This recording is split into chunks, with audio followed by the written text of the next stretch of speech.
mga ka-STO, sakto kakapasok ko lang, first time ko pumasok dito sa TikTok Idol sa resort ni Sir Romeo Katakutan. Napakaganda pala nitong loob nito mga ka-STO. Yan o. May deliver tayo dito, isang nagtitrabaho dito sa sa TikTok Idol na si Sir Ryan. Pumasok tayo dito sa resort ni Sir Romeo Katakutan. Hello mga ka-idol. Ayan, diba? Ayan, tignan nyo, napakaganda. Tapos lalabas pa tayo, titignan pa natin yung niya habang nag-drive tayo sa ating e-trike. May wagang e-trike habang nag-deliver tayo ng mga parcel. Kaya sa mga nag-order ng mga TikTok dyan, pa-whitelist nyo na sa mga seller ninyo na ipasok lahat ng mga parcel nyo sa TikTok sa STO Express. Thank you Ayan mga ka-STO, ito yung looban ng TikTok Idol for the first time in history.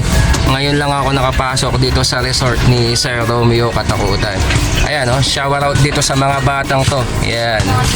Ayan Yan mga ka-STO Ayan, first time natin mag-deliver dito na merong trabahador na nag-order sa atin dito.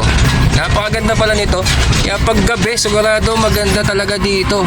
Ayan napakaganda. First time kong makapasok dito mga ka-STO. Ayan nakita ko na sir, salamat.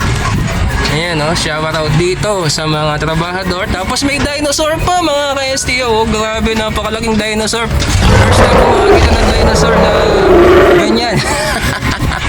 Ayan Ayan, kaya sa mga gustong pumasyal dito sa Idol TikTok, located po yan sa Santa Catalina, San Luis, Pampanga.